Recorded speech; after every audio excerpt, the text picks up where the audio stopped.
en nuestra región se están instalando actores que nunca estuvieron presentes y que hoy vienen a desafiar la hegemonía norteamericana. Y los iraníes, los chinos, los rusos, y han hecho acuerdos militares, en el caso de Irán con Bolivia, nosotros que tenemos una base supuestamente científica en Neuquén en manos de los chinos, custodiada por el Ejército Popular Chino, los chinos que están interesados en el litio, los chinos que están interesados en la hidrovía, los chinos que están interesados en el puerto multipropósito del sur. Es decir, a todo esto hay un contexto ideológico, es decir, el fin de la Guerra Fría terminaron los conflictos ideológicos, no en América Latina, porque a partir de la disolución de la Unión Soviética, en el año 96 se crea el Foro de San Pablo, que nuclea todos los grupos de izquierda financiados por el narcotráfico, donde consideran que la FARC no es un grupo terrorista. A mi modo de ver las cosas, en la región se está viviendo un proceso de desorganización deliberado a través de esta estrategia que la elaboró, según mi pensar, Antonio Gramsci, creador del eurocomunismo con Palmiro Togliatti, allá por los años 30, 40 en Europa. Vos no te olvides que además de ser la región una de las más violentas, por lo que dijimos de las ciudades más peligrosas y demás, ha sido la única región en la que ha habido, en términos generales, un incremento notorio de la pobreza. Ha habido movilidad social descendente en muchos de nuestros países y eso son condiciones objetivas para que cualquiera de estas ideologías reivindicativas de la izquierda pueda hacerse cargo. Las misiones de paz van a sufrir una transformación. Es decir, porque no es solamente colocar un contingente de cascos azules en el medio de dos oponentes. Como bien dijiste, el concepto de guerra ha cambiado totalmente, porque incluso cuando vos ves en la guerra de Ucrania y Rusia, hay un montón de actores que están actuando más allá de Ucrania y de Rusia, que los drones son iraníes, que los aviones se los da Dinamarca, es decir, esto evidentemente está mostrando que el escenario de conflictividad incluye muchos más actores que los que uno ve de uniforme tirándose tiros en un campo de batalla. Y además hay otra cuestión que yo creo que tenemos que pensar. La población civil sufre las consecuencias de una guerra como la pudimos haber visto en las guerras pasadas. No es que las guerras de ahora son quirúrgicas y se resuelven en poco tiempo. Cuando hay que destruir ciudades, se pone en evidencia que se la destruye y si hay que movilizar gente, aunque sean civiles, me importa tres rábanos. Porque, ojo, por lo que podemos decir, pues.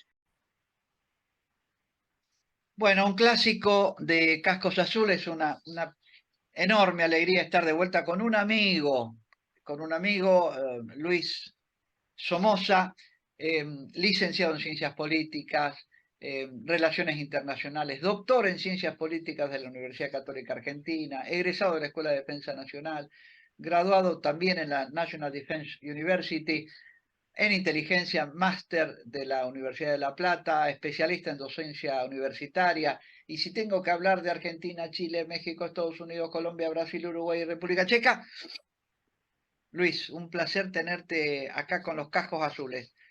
No, gracias a vos por invitarme y hacerme participar del programa. Las veces que has estado han sido momentos muy profundos, muy sesudos. Y bueno, yo quiero preguntarte un poco lo que es tu especialidad, seguridad internacional, seguridad eh, eh, humanitaria. Vos me corregirás cuáles son las designaciones actuales, porque tengo esta preocupación de cómo cada vez más las guerras son internas, cómo los conflictos, esto es lo que está pasando en África, en Níger, los golpes de Estado, la conflictividad. Y por un lado, el registro de misiones de paz que vienen a resolver problemas internos de los países. Que tenemos alguna explicación, bueno, ni hablar esto, no sé si derivaremos en hablar lo que nos está pasando en el país ahora a mediados del 2023 respecto a la insurrección que aparentemente nos está afectando. ¿Cómo lo ves vos? Yo creo que estamos viviendo un cambio de paradigma, y no quiero usar una frase tan hecha y tan usada, ¿no? El tema del paradigma, pero después de la Guerra Fría todo el mundo pensó que el mundo había alcanzado, como tantas veces anteriormente lo habían creído, que llegábamos a un proceso de paz y que la humanidad había aprendido de la experiencia de las guerras pasadas. El fin de la historia, ¿no? Claro, el fin de la historia y todas las cosas que hemos escuchado durante toda nuestra vida y que antes también lo venían diciendo. Un poco la Sociedad de las Naciones nació con esa idea, ¿no? Después de la terrible guerra, de la Primera Guerra. Yo creo que lo que está viendo ahora es un reacomodamiento del mundo con actores que al momento de finalización de la Guerra Fría no cotizaban en el mercado. Y de golpe los chicos crecen y empiezan a buscar el lugar que le corresponde en el palo de gallinero. Es decir, yo ya no tengo que estar abajo. Tengo que ver si el gallo que está arriba de todo todavía tiene las condiciones de seguir siendo el gallo. Porque los gallitos crecen y empiezan de alguna manera desplazar al macho dominante. Y el macho dominante, por lo menos al fin de la Guerra Fría, fue Estados Unidos con su capitalismo, su estilo de vida, su democracia, que trató de imponer por las buenas o por la mala en todo el mundo. Eso está cambiando. De hecho, ayer recibimos la noticia de la incorporación de la Argentina al BRIC, pero lo que se está poniendo ahí en evidencia es que el mercado internacional, el flujo de comercio e incluso la cantidad de gente incorpora, que formaría parte de este grupo, va a salir dentro de muy pocos años a competir la hegemonía de los Estados Unidos. China, la India, es decir, hay países que no solamente la superan en cantidad de habitantes, sino que han producido una movilidad social ascendente muy grande, generando una clase media inédita en esos países de gente que hoy son grandes consumidores. Entonces, esto plantea la duda de si esto va a ser aceptado pacíficamente, mansamente por parte de los norteamericanos, porque también lo que se pone en juego acá es la moneda de cambio. Si el dólar va o no va a ser la moneda del futuro, o aparecerá algo que lo pueda reemplazar o complementar. Del mismo modo que la guerra de Ucrania y Rusia también pone en evidencia otra cuestión, y es que los mecanismos internacionales no son tan eficaces al momento de solucionar un conflicto armado. Y lo que es más grave, y me hago cargo de lo que voy a decir, no solamente la incapacidad, sino la hipocresía de ciertos organismos internacionales que actúan según sus propios intereses. Nosotros hablamos, vos recién mencionaste Sudán, como otros tantos países que viven un conflicto y hay una ausencia total de los organismos internacionales, como que uno dice, bueno, que se maten. Y lo mismo pasó en su momento con Ruanda, 1 millón de muertos y recién después ahí actuaron los organismos internacionales. Entonces, ¿qué tan equilibrados y tan ecuánimes son estos organismos al momento de actuar? Y si no terminan siendo de alguna manera agentes colaterales de lo que hasta ese momento eran las potencias hegemónicas. Dicho en otros términos, si no fueron de alguna manera agentes de quienes financian con una buena cuota de dinero anual estos organismos, ¿no es cierto? Entonces, te interrumpo un segundo porque habíamos conversado antes de la grabación lo que estaba pasando en Níger, toda la franja del Sahel, los golpes de Estado, África que se cae, y cuando vos nombrabas cómo irrumpen en el palo del gallinero, vos hiciste esa figura, estaba pensando en Kim Jong-un, que el tipo, el Rocket Man, como lo decía Trump, tirando cohetes al aire, de algún modo quiere está vulnerando un poco el Westfalia tradicional como para meterse en el tablero internacional y tener cierto peso específico. Bueno, vamos a un mundo muy loco, como vos lo definías también. No, totalmente. Incluso se está poniendo muy en evidencia también, no solamente este cuestionamiento de los organismos internacionales, sino que este concepto de globalización en el que somos todos iguales, somos todos amigos. y no somos todos iguales y no todos somos amigos. Porque vos, fíjate que hoy Europa sufre las consecuencias de una política de puertas abiertas para la migración y hoy no saben qué hacer con los musulmanes que tienen en sus respectivos países, que les está haciendo perder la identidad, que incluso hasta dentro de muy pocos años, es decir, bueno, ya se están dando en Londres y en otros países que los que están ocupando los cargos políticos son de origen musulmán.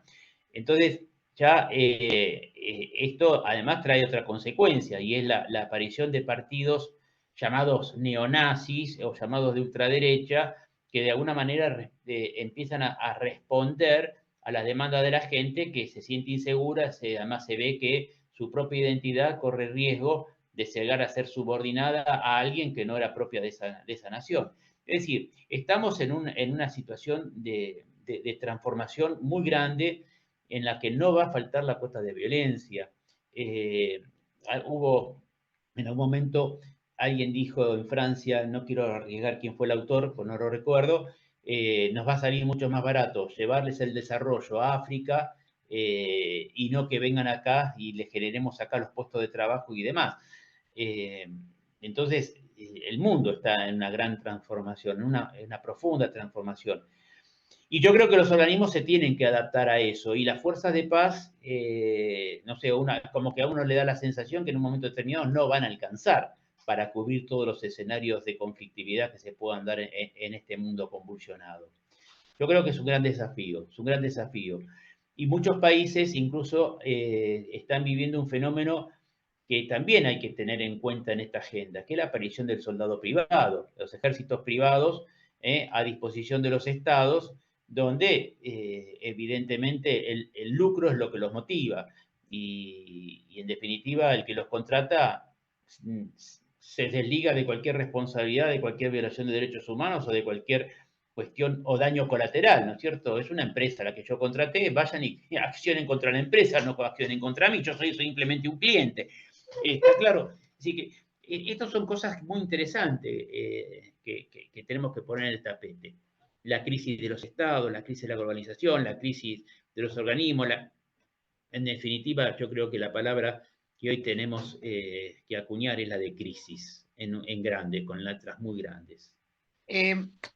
Luis, esta crisis creo que nos está tocando. De algún modo, viste que estamos desarrollando en el ámbito del Centro Oficial de las Fuerzas Armadas una serie de temas que están teniendo una vigencia casi, pareciera que fuera realmente providencial el hecho de que justamente largamos un curso de polemología y estamos analizando temáticas que de algún modo nos están estallando todos los días con esto de lo que está sucediendo en las calles de la Argentina, pero sobre todo en las calles de Sudamérica. Alguien estaba hablando de una guerra sudamericana.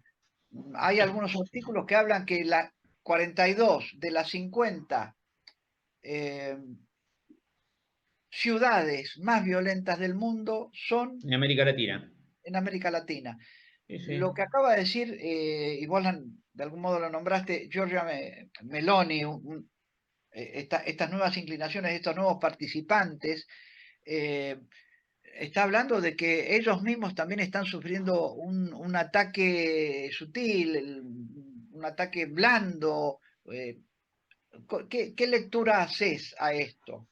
Mira, nosotros tenemos, los argentinos, esa pésima costumbre de vernos el ombligo, pero lo que tenemos que ver es que lo que se está jugando en la región es un proyecto internacional de la cual nosotros no vamos a ser ajenos. En nuestra región se están instalando actores que nunca estuvieron presentes y que hoy vienen a desafiar la hegemonía norteamericana. Y los iraníes, los chinos, los rusos, y han hecho acuerdos militares, en el caso de Irán con Bolivia, nosotros que tenemos una base supuestamente científica en Neuquén en manos de los chinos, custodiada por Ejército Popular Chino, los chinos que están interesados en el litio, los chinos que están interesados en la hidrovía, los chinos que están interesados en el puerto multipropósito del sur. Es decir, a todo esto hay un contexto ideológico, es decir, el fin de la Guerra Fría terminaron los conflictos ideológicos, no en América Latina. porque a partir de la disolución de la Unión Soviética, en el año 96 se crea el Foro de San Pablo, que nuclea todos los grupos de izquierda financiados por el narcotráfico, donde consideran que la FARC no es un grupo terrorista. Y ellos han ido elaborando una estrategia que les ha dado muy buen resultado, que es aprovechar las bondades del sistema democrático para llegar al poder. Y una vez que llegan al poder, lo primero que hacen es reformar la Constitución para perpetuarse en el poder. Y eso nosotros lo tenemos que tener muy en cuenta. Hay un congreso del Foro de San Pablo que se realizó en la ciudad de Manta ya por el año 2000, donde acuñan el concepto de guerra social. Y el nuevo guerrero no es el soldado armado, sino que es el integrante del movimiento social alternativo, cocalero, piquetero, no sin tierra. Y bueno, este escenario de conflictividad, donde uno no sale a buscar teorías conspirativas, está escrito, es cuestión de entrar a los documentos y verlo. Y lo estamos viviendo, eso forma parte, es decir, más allá de la situación puntual, coyuntural de la Argentina, acá atrás de todo esto hay un proyecto, y el tema es descubrirlo, el proyecto, y por supuesto neutralizarlo, porque en el momento, como vos dijiste, que esto nos afecta a nuestra propia seguridad, la inseguridad de la Argentina va a repercutir en otros países, y esos otros países van a decir, muchachos, o arreglan el estofado de ustedes o lo resolvemos nosotros. Y ahí corremos un riesgo muy importante, que de golpe el doctor Escudé en su momento lo dijo en un artículo del diario La Nación, terminemos con un restablecimiento de nuestro orden en manos de tropas de otros países, porque nosotros no estamos en capacidad de resolverlo. Es un gran desafío esto que estoy diciendo, ¿no es cierto? El tratar de adelantarnos, de anticiparnos a lo que pueda venir, para lo cual tenemos que hacer un muy buen diagnóstico de lo que nos está pasando, cosa que no veo que se esté haciendo.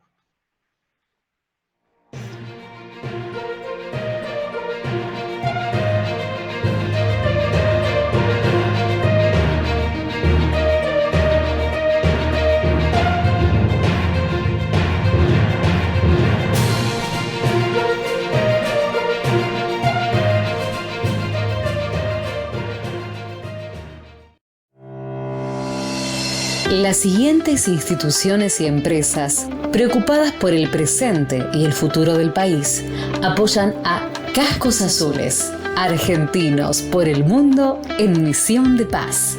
Sociedad Militar Seguro de Vida, respeto a la dignidad de personas y a su diversidad, estricto cumplimiento de la legalidad, objetividad profesional, integridad personal e institucional, transparencia. Son solo algunos de los principios que rigen a la más sólida institución para los servidores de la nación. Fundación de apoyo al Instituto de Ayuda Financiera para el pago de retiros y pensiones militares. 30 años trabajando para cumplir con los requerimientos del Montepío argentino. Respaldo a la institución que cuida el futuro de los uniformados, mejorando la calidad de los servicios ofrecidos a beneficiarios y beneficiarias de todo el país. Amugenal, ayuda mutua del personal de Gendarmería Nacional. Amugenal está cuando nos necesitas, en todo el territorio nacional, con sus 62 sedes para brindarte prestaciones y servicios de primer orden. Amugenal, sentite cerca.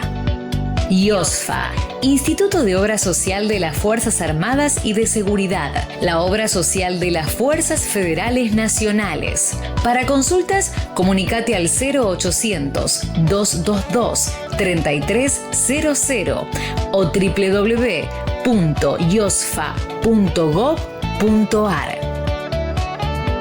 Coto, Centro Integral de Comercialización Sociedad Anónima, una empresa argentina hecha por argentinos que engrandece al país. Porque una empresa que exporta es un país que crece. Y la colaboración de Gendarmería Nacional, Estado Mayor Conjunto, Armada y Fuerza Aérea Argentina.